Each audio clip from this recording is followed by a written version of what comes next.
Banyak orang tidak sadar, tanaman di sekitar rumah kita bukan sekedar tumbuhan biasa. Mereka punya sistem pertahanan sendiri. Dan yang paling mengejutkan, sistem itu bisa dipinjam oleh tubuh manusia. Selama ini kita berpikir, kalau sakit, minum obat. Kalau lelah, istirahat. Kalau imun turun, beli suplemen. Padahal ada sesuatu yang jauh lebih sederhana dan sudah ada di sekitar kita sejak lama. Tapi anehnya, justru karena terlalu dekat, kita tidak pernah benar-benar melihatnya. Dan nanti di bagian tengah video ini akan ada satu tanaman pahit yang efeknya tidak main-main. Bahkan dalam beberapa kasus dipelajari untuk membantu melawan infeksi berat. Kalau kita mundur sedikit, tanaman itu sebenarnya makhluk bertahan hidup. Mereka tidak bisa lari, tidak bisa berpindah, tidak bisa melawan secara fisik. Tapi mereka mengembangkan sesuatu yang jauh lebih canggih, yaitu senyawa kimia aktif, sistem pertahanan alami, dan bahkan komunikasi antar sel. Disinilah menariknya, senyawa yang mereka produksi untuk bertahan hidup ternyata bisa membantu tubuh manusia juga. Jadi, apotek hidup itu bukan sekedar konsep tradisional, tapi sebenarnya sebuah sistem biologis yang belum sepenuhnya kita pahami. Dan sekarang kita mulai satu persatu.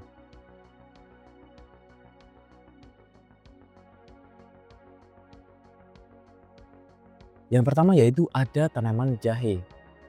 Jahe memang terlihat sederhana, tapi di dalamnya ada senyawa bernama gingerol. Yang jarang diketahui, gingerol ini bekerja seperti pemicu sirkulasi, yaitu untuk pembuluh darah melebar, aliran darah meningkat, dan distribusi oksigen lebih cepat. Dan efeknya bukan cuma hangat, tapi mempercepat respon tubuh terhadap kondisi lemah. Tapi yang lebih menarik, jahe bukan bekerja sendirian. Kalau dikombinasikan dengan tanaman tertentu, efeknya bisa berlipat. Kita akan bahas nanti. Selanjutnya tanaman kedua yaitu kunyit. Kunyit begitu populer, tapi ada satu fakta yang hampir tidak pernah dibahas, yaitu kurkumin atau zat aktif kunyit yang hampir tidak terserap tubuh. Artinya, banyak orang minum kunyit, tapi tubuhnya tidak benar-benar mendapatkan manfaat maksimal. Tapi begitu dicampur dengan lada hitam, penyerapan bisa naik hingga berkali-kali lipat. Ini disebut efek bioavailability enhancement. Artinya, kombinasi sederhana bisa mengubah efek secara drastis. Dan ini membuka satu fakta penting, bahwa tanaman herbal itu tidak selalu bekerja sendiri. Lalu tanaman ketiga yaitu ada serai. Serai sering dianggap pelengkap masakan, padahal minyak atsirina punya efek yang lebih luas, seperti antibakteri, anti jamur, bahkan bisa mempengaruhi kualitas udara. Di beberapa penelitian, uap serai bisa menghambat pertumbuhan mikroorganisme di udara. Artinya, bukan hanya dikonsumsi, tapi lingkungan sekitar kita juga bisa dipengaruhi oleh tanaman. Selanjutnya masuk tanaman keempat, yaitu ada daun sirih. Daun sirih mengandung fenol, dan ini menarik karena fenol adalah dasar dari banyak antiseptik modern. Artinya, tanaman ini punya fungsi medis alami. Dalam konsentrasi tertentu, ekstrak daun sirih bisa menghambat bakteri berbahaya, dan ini sudah digunakan sejak lama, jauh sebelum antiseptik modern populer. Lalu tanaman kelima yaitu ada lidah buaya. Lidah buaya bukan cuma untuk kulit, di dalamnya ada esemanan, yang ini membantu untuk regenerasi sel, mempercepat penyembuhan luka, dan menjaga kelembapan jaringan. Tapi yang jarang diketahui, lidah buaya juga punya efek pada sistem imun. Kita akan bahas di part berikutnya. Lalu tanaman keenam ada daun mint. Mint ini terasa dingin, tapi sebenarnya tidak ada perubahan suhu. Yang terjadi adalah mentol mengaktifkan reseptor saraf dingin. Jadi otak kita tertipu. Artinya tanaman bisa langsung berinteraksi dengan sistem saraf manusia, bukan hanya lewat pencernaan. Sampai di sini, semua tanaman punya efek masing-masing, tapi belum ada yang benar-benar mengubah sistem. Dan disinilah kita masuk ke tanaman yang paling kontroversial. Kita akan masuk tanaman ketujuh, yaitu sambiloto. Sambiloto dikenal sangat pahit, dan kebanyakan orang menghindarinya. Padahal rasa pahit itu bukan kelemahan, itu tanda konsentrasi senyawa aktif tinggi. Sambiloto mengandung andrographulide. Zat ini membantu untuk meningkatkan aktivitas sel imun, membantu melawan infeksi, mendukung respon tubuh terhadap virus. Dan yang mengejutkan, beberapa penelitian modern mulai melirik tanaman ini untuk sesuatu yang jauh lebih serius. Tapi disinilah pertanyaannya, kalau tanaman sekuat ini sudah ada sejak dulu, kenapa kita jarang menggunakannya sekarang? Dan apa yang sebenarnya terjadi kalau tanaman-tanaman ini digabungkan dalam satu sistem? Setelah kita membahas sedikit tanaman tadi, kita sudah melihat bahwa tanaman bukan sekedar bahan alami, tapi punya sistem pertahanan yang bisa membantu tubuh manusia. Namun itu baru permukaan, karena yang jarang dibahas adalah tanaman tidak bekerja sendiri, mereka bekerja dalam jaringan efek, dan disinilah semuanya mulai berubah. Dan nanti, pada akhir video ini, kita akan sampai pada satu kesimpulan sederhana yang mungkin akan mengubah cara kamu melihat halaman rumah sendiri. Kalau tadi kita bahas per efek tanaman, sekarang kita masuk ke sesuatu yang jauh lebih dalam, yaitu bagaimana tanaman mempengaruhi energi tubuh, bagaimana mereka membantu regulasi sistem internal, dan kenapa kombinasi tertentu bisa jauh lebih kuat. Kita masuk ke tanaman ke-8, yaitu temulawak. Temulawak sering dianggap mirip kunyit, tapi sebenarnya dia bekerja di area yang berbeda, yang punya fokus utama yaitu liver atau hati. Hati adalah filter utama tubuh. Semua racun, semua zat asing, semua metabolisme melewati organ ini. Temulawak membantu meningkatkan produksi empedu, mempercepat proses pembuangan racun, dan mengoptimalkan kerja hati. Artinya, bukan menyembuhkan secara langsung, tapi membersihkan sistem pusat. Dan ini penting, karena banyak masalah kesehatan sebenarnya bukan dari luar, tapi dari sistem tubuh yang tersumbat. Lalu selanjutnya, kita masuk tanaman ke-9, yaitu daun kelor. Daun kelor sering diremehkan, padahal ini salah satu tanaman paling padat nutrisi. Kelor mengandung protein lengkap, vitamin A, vitamin C, dan vitamin E, serta mempunyai zat besi tinggi dan antioksidan yang kuat. Beberapa sumber menyebutkan kandungan nutrisinya bisa melebihi banyak makanan modern. Artinya, ini bukan sekedar herbal, tapi fondasi nutrisi. Dan tanpa fondasi yang kuat, tubuh sulit memperbaiki diri. Lalu selanjutnya yaitu tanaman ke-10, ada kencur. Kencur sering dianggap jamu biasa, tapi sebenarnya dia bekerja di sistem yang berbeda, yaitu sistem saraf. Kencur mengandung senyawa yang membantu untuk menenangkan saraf, mengurangi ketegangan, dan memperbaiki kualitas istirahat.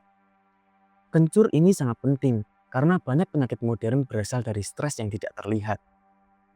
Tanaman ke-11 adalah pegagan. Pegagan ini sering tumbuh liar dan sering diabaikan.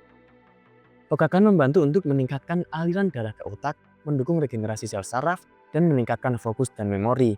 Artinya, tanaman tidak hanya bekerja di tubuh fisik, tapi juga di pusat kendali kita. Tanaman ke-12 yaitu ada binahong. Binahong sering dianggap tanaman biasa, padahal dia punya kemampuan regenerasi yang kuat. Binahong mengandung flavonoid yang tinggi untuk antioksidan, mempercepat penyembuhan luka, dan memperbaiki jaringan yang rusak. Sampai sini, kita mulai melihat pola. Semua tanaman ini punya peran yang berbeda. Ada yang membersihkan untuk detoks, ada yang memperkuat seperti nutrisi, ada yang menenangkan untuk saraf, dan ada yang memperbaiki untuk regenerasi. Dan ketika semua digabungkan, mereka membentuk sistem yang lengkap, bukan sekedar obat, tapi seperti ekosistem mini di dalam tubuh. Dan ini baru setengah, karena masih ada 3 tanaman terakhir yang efeknya justru sering tidak disadari karena terlalu biasa. Tapi sebelum itu, ada satu pertanyaan penting. Kenapa sistem seperti ini tidak banyak digunakan sekarang, padahal semuanya tersedia, murah dan dekat? Karena mungkin selama ini kita salah paham, kita mencari sesuatu yang cepat, padahal tubuh bekerja dengan cara yang berbeda, lebih pelan tapi lebih dalam.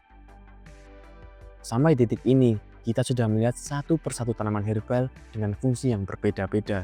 Tapi ada satu hal yang mungkin belum terlalu terlihat jelas. Kenapa tanaman-tanaman ini terasa bekerja secara berbeda dibandingkan pendekatan modern? Kenapa efeknya tidak selalu instan, tapi sering terasa lebih stabil? Dan yang paling menarik, kenapa hampir semua tanaman ini tidak fokus menyerang penyakit, tapi justru memperbaiki tubuh? Dan disinilah kita masuk ke inti sebenarnya, yaitu apotek hidup. Bukan sekedar kumpulan tanaman, tapi sebuah sistem.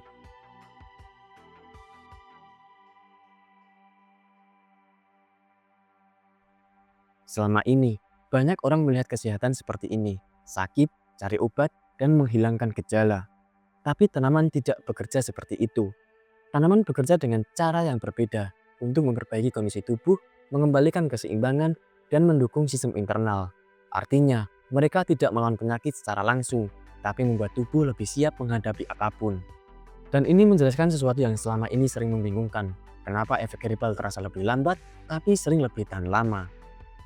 Pembahasan selanjutnya, kita akan masuk ke 3 tanaman terakhir. Tanaman ke-13 yaitu ada daun jeruk. Daun jeruk terlihat sederhana, tapi aromanya langsung masuk ke sistem limbik di otak, di bagian yang untuk mengatur emosi, stres, dan perasaan nyaman. Artinya, tidak semua efek tanaman itu terlihat, beberapa bekerja tanpa kita sadari. Lalu yang ke-14 ada kayu manis, yang membantu untuk meningkatkan sensitivitas insulin dan menjaga gula darah tetap stabil. Dan ini penting, karena banyak masalah tubuh berasal dari ketidakseimbangan kecil yang terus berulang. Lalu yang terakhir, tanaman ke-15 ada daun kemangi. Kemangi sering dianggap lalapan, padahal mengandung senyawa antibakteri dan antioksidan. Ini seperti perlindungan harian, ringan, tapi kalau rutin, efeknya sangat terasa.